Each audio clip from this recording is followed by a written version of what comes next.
কাশ্মীর ঘটনা নিয়ে ভারত পাকিস্তানের মধ্যে কাদা ছোড়াছড়ি যেন থামছেই না। তবে সম্প্রতি ভারত নতুন পদক্ষেপ নিল।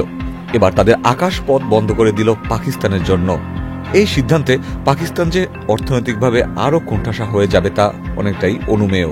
বুধবার রাতে ইসলামাবাদের বিরুদ্ধে কঠোর পদক্ষেপের অংশ হিসেবে নয়াদিল্লি বাণিজ্যিক ও সামরিক সব ধরনের পাকিস্তানি উড়োজাহাজ ভারতের আকাশসীমায় ঢুকতে পারবে না বলে ঘোষণা দিয়েছে।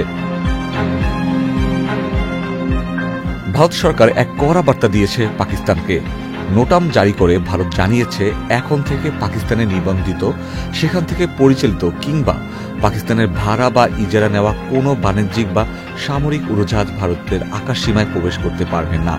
30 এপ্রিল থেকেই এই সিদ্ধান্ত কার্যকর হবে, যা আগামী 23 মে পর্যন্ত বহাল থাকবে। কয়েকদিন আগে পাকিস্তান তাদের আকাশসীমা বন্ধ করে দিয়েছিল ভারতের জন্য, যার ফলে অনেক লোকসান পোহাতে হয়েছিল ভারতকে। এর প্রতিক্রিয়াতেই ভারত এই সিদ্ধান্ত নিয়েছে বলে ধারণা করা যায়। শেকড় থেকে শিখরে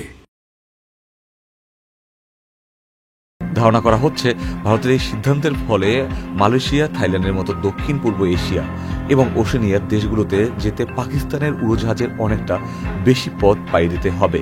চীন ও শ্রীলঙ্কার উপর দিয়ে যেতে হবে এ সকল দেশগুলোতে। এতদিন এসব গন্তব্যে যেতে সাধারণত পাকিস্তানের উড়োজাহাজ ভারতের উপর দিয়ে যাতায়াত করে থাকে। সেই পথ বন্ধ হয়ে যাওয়ায় পাকিস্তানের ব্যয় বাড়বে, খরচ হবে কোটি কোটি টাকা। এছাড়া সময় নির্ধারণ করা নিয়েও হবে অনেক ঝামেলা। গন্তব্যে পৌঁছাতে সাধারণ সময়ের চেয়ে লাগবে অনেক বেশি সময়। এই নিষেধাজ্ঞার ফলে পাকিস্তান ইন্টারন্যাশনাল এয়ারলাইন্স ফ্লাইট শিডিউলে বড় ধরনের ব্যাঘাত ঘটবে। প্রতিবেশী দুটি দেশে এমন উত্তেজনার মধ্যে ভারত সব শেষ কঠোর পদক্ষেপ হিসেবে আকাশসীমা বন্ধের ঘোষণাটি নিল। এখন দেখার বিষয় সামনে পাকিস্তান কি ধরনের পদক্ষেপ নেয়।